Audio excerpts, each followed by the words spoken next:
அனைவருக்கும் காலை வணக்கம்.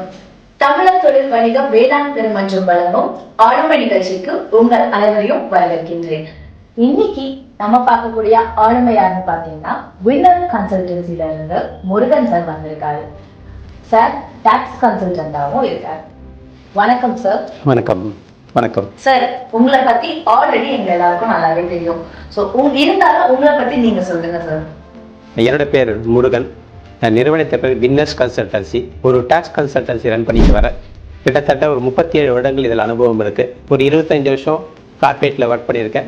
லாஸ்ட் ஒரு 10 இயர்ஸாக என்னுடைய கன்சல்டன்சி ரன் பண்ணிட்டு வரேன். ஸோ மோஸ்ட்லி ஜிஎஸ்டி ரிலேட்டடாகவும் இன்கம் டேக்ஸ் ரிலேட்டடாகவும் இல்லை ஒரு கம்பெனியில் எனிதிங் A to Z லீகலாக என்னென்னலாம் வேணுமோ, அக்கௌண்டிங் என்னென்ன வேணுமோ அது எல்லாமே நான் சப்போர்ட் பண்ண முடியும். சார், நம்ம தமிழர் தொழில் வணிக வேளாண் பெருமன்றம் சார்பாக தமிழர் 4.0 ஒரு மாபெரும் மாநாடு நடக்க போகுது. அதை பத்தி உங்களுடைய கருத்து என்ன சார்? சிட்டாசி மாநாடு அப்படின்னும் போது இது வந்து முதல் மாநாடுன்னு நம்ம சொல்லிக்க முடியும். ரேஸில் இதுவரையும் கிட்டத்தட்ட ஒரு 16 மாநாடுகள் நடந்திருக்கு.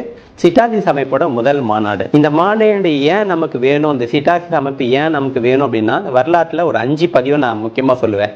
ஒன்று வந்து பார்த்தீங்கன்னா ஷியாம் பர்மா ரயில்வே ட்ராக். இது வந்து ஒரு முதல் நிகழ்வாக நான் சொல்வேன். ரெண்டாவது வந்து பார்த்தீங்கன்னா நம்ம KGF இல்லையா, நம்ம படம் பார்த்துருக்கீங்க. தமிழர்கள் வந்து இந்த கோல்டு மெயினில் அந்த தங்க சுரங்கத்தில் போயிட்டு வேலை செஞ்சு அடிமைகளாக வேலை செஞ்சு எவ்வளோ தூரம் துன்புறுத்தப்பட்டு இறந்து போயிருக்காங்கன்ட்டு நமக்கு கணக்கே கிடையாது. இது ரெண்டாவதாக சொல்லுவேன். மூன்றாவது நிகழ்வாக என்ன சொல்லணும்னு பார்த்தீங்கன்னா நம்ம பக்கிங்ஹாம் கால்வாய் இருக்குது. நான்காவது விஷயமா நம்ம என்ன பார்த்தோம்னு பார்த்தீங்கன்னா பர்மாவிலிருந்து தமிழர்கள் இராணுவ ஆட்சி வரும்போது துரத்தி அடிக்கப்பட்டு இங்கே எத்தனை லட்சக்கணக்கான தமிழர்கள் வந்து திரும்பி ஒரு அகதிகளாக தமிழ்நாட்டுக்கு வந்ததை நம்ம வந்து திரும்பி ரெக்கார்ட் பண்ண முடியும். கடைசி நிகழ்வாக தான் நம்ம சொல்லுவோம். இப்போ ஸ்ரீலங்கா தமிழர்கள் தேயிலை தோட்ட தொழிலெல்லாம் ஆரம்பித்து அவங்களுக்கு உரிமைக்காக போராடி அவங்க எங்கே படிச்சுட்டு மேலே வராங்கன்னு சொல்லிட்டு ஒரு பொறாமையில் கிட்டத்தட்ட எத்தனை பேர் லட்சக்கணக்கான பேருக்கு கொண்டு குவிக்கப்பட்டது வந்து நம்ம கடைசியாக பார்த்த ஒரு விஷயம் சொல்ல முடியும். ஸோ இந்த 5 பாதிப்புகள்லேருந்து நம்ம தமிழ் மக்கள் மேலே வரணுன்றதுக்காக தான் இந்த தமிழர் தொழில் வணிக வேளாண் பெருமன்றம் உருவாக்கப்பட்டது. இதை துவக்கியவர் வந்து ஃபாதர் ஜெகத் கஸ்பர். ஸோ இதை தமிழகம் முழுக்க எடுத்துகிட்டு போகணும், உலகம் முழுக்க எடுத்துகிட்டு போகணுன்றதுக்காக ஒரு புதிய முதல் மாநாடு வந்து நம்ம ஏற்பாடு பண்ணியிருக்கோம். ஜூலை மாதம் 24, 25 ஹோட்டல் ஹில்டன் சென்னையில் நடக்க போகுது. ஸோ இந்த மாநாட்டுக்கு வந்து பார்த்தீங்கன்னா தொழிலதிபர்கள், ஏற்கனவே சர்வீஸ் ப்ரொவைடர்ஸ், ப்ரொஃபஷனல்ஸ், அப்புறம் புதிய மாணவர்களையும் நாங்கள் இங்கே வரவேற்கிறோம். இந்த மாநாட்டில் தொழில் அதிபர்களும் தொழில் முனைவோரும் வரலாம்னு சொல்லியிருந்தீங்க. மாணவர்களும் நார்மல் ஹவுஸ் ஒய்ஃப் எங்களை மாதிரி இருக்கிறவங்க எல்லாம் வரலாமா சார்? கண்டிப்பாக கலந்துக்கணும். நாம அடுத்த தலைமுறையை தமிழ் தொழில் வணிகத்தில் வளர்க்கணுன்ற ஒரு நோக்கத்துக்காக தான் உருவாக்குறோம். இதில் பெண் தொழில் மதிப்பீடுகளும் வளரணும். ஸோ அதுக்கு ரொம்ப ரொம்ப முக்கியம். அதனால் தாராளமாக பெண் தொழில் முனைவர்கள் வந்து இங்கே தாராளமாக வரலாம். மாணவர்கள் ரொம்ப ரொம்ப முக்கியம். ஏன்னா படிச்சுட்டு வேலைக்கு போகிறத விட நீங்களா ஒரு தொழிலை ஆரம்பித்து நீங்கள் அடுத்த லெவலில் வளரணும் அப்படின் போது ரொம்ப ரொம்ப இதுவாக இருக்கும். இந்த அமைப்பு துவக்கப்பட்டதோட நோக்கம் அப்போ தான் நிறைவேறும். இப்போ மாணவர்கள் வராங்கன்னா அவங்களுக்கு இது என்ன மாதிரி பயனளிக்கும் சார்? மாணவர்கள் கலந்து போகும்போது பார்த்தீங்கன்னா ஒரு பிஸ்னஸ் எப்படி நடக்குது அப்படின்ற ஒரு அனுபவம் அங்கே கிடைக்கும். நிறைய பிஸ்னஸ் பீப்புள் வருவாங்க.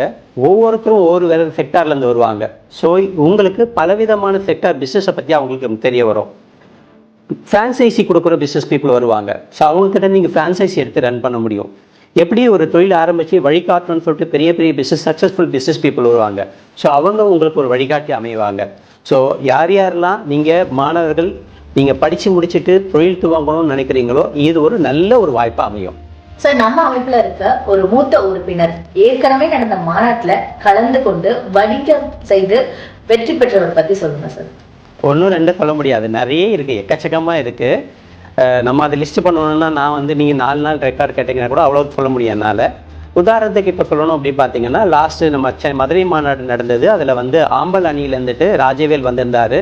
சும்மா அந்த திரும்ப அந்த ப்ரோட்டீன் பவுடர் எனர்ஜி ட்ரிங்க்ஸ் மாதிரி சும்மா சாம்பிள் எடுத்துகிட்டு வந்தார்.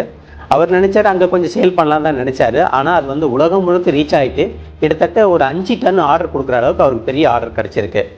அதுபோல் நிறைய தொழிலதிபர்கள் இருக்காங்க. அவங்களுடைய வினயத்தை வந்து நிறைய சொல்ல முடியும். எனக்கு அவ்வளோ ரிசல்ட் இருக்குது நமக்கு. Super sir. நம்ம பிரசிடென்ட் ஆல்ரெடி இதோட கட்டண விவரங்கள் சொல்லியிருந்தாரு. அதை பத்தி நீங்க என்ன சார் சொல்றீங்க? கட்டணம் ரொம்ப ரொம்ப கம்மியாக தான் வச்சுருக்கோம். 2 நாள் ப்ரோக்ராம் நடக்க போகுது. இந்த 2 நாளுக்கு வந்து ஒரு 10,000 rupees ஏர்லி பேர்ட் ஆஃபராக கொடுத்துருக்கோம். மேபி ஒரு மந்த் எண்டுக்குள்ள வந்து அது 12,000 rupees மாறத்துக்கு வாய்ப்பு இருக்கு. சார், ஒரு தொழிலதிபர் நம்ம மாநாட்டுக்கு ஸ்பான்சர் பண்ணணும்னா எந்த மாதிரி ஸ்பான்சர்ஷிப்லாம் இருக்கு சார்? இதுல நிறைய டைப் ஆஃப் ஸ்பான்சர்ஸ் இருக்கு. மினிமம் ஒரு 1 lakh rupeesல இருக்கலாம், 2 lakhs ஸ்பான்சர் பண்ணலாம், 3 lakhs பண்ணலாம், 5 lakhs பண்ணலாம், 10 lakhs பண்ணலாம். ஸோ அதுக்கு மேலேயும் இருக்கு. நீங்க எங்களோட நேரே தொடர்பு கொள்ளுங்க. அவங்க நீங்கள் ஸ்பான்சர்ஷிப்பாக வர்றது மூலம் உங்களுக்கு உங்களுடைய பிராண்டை எப்படிலாம் அங்கே ப்ரமோட் பண்ண முடியும், எங்கெங்கெல்லாம் விசிபிலிட்டி வைக்க முடியும் அப்படின்றத நேரடியாக பேசி உங்களுக்கு சொல்ல முடியும். நம்ம மன்றது பற்றியும் மாநாடு பற்றியும் ரொம்ப அருமையாக சொல்லியிருந்தீங்க சார். நம்ம நார்மலாக சர்வைவல் மோடில் ட்ராவல் பண்ணிட்டு இருக்கோம் தமிழர்கள் பெரும்பாலும். அவங்கள ஒரு டாமினன்ட் மோட்க்கு கொண்டு போகிறதுக்கான பாதையாக நான் இதை பார்க்குறேன் சார். அதை பற்றியா அவ்வளோ விலாவரியாக சொல்லியிருந்தீங்க. ரொம்ப உண்மையாலே ரொம்ப பெருமையாக இருந்தது சார் ஒரு தமிழராக இருக்கிறதுக்கு. ரொம்ப நன்றி சார். இதே போல் மற்றொரு ஆளுமையுடன் உங்களை மீண்டும் சந்திக்கும் வரை உங்களிடமிருந்து விடைபெறுவது பவானி ராஜேந்திரன் மற்றும் ஒளிப்பதிவாளர் யுவராஜ். நன்றி, வணக்கம். நன்றி சார். வாய்ப்புக்கு நன்றி.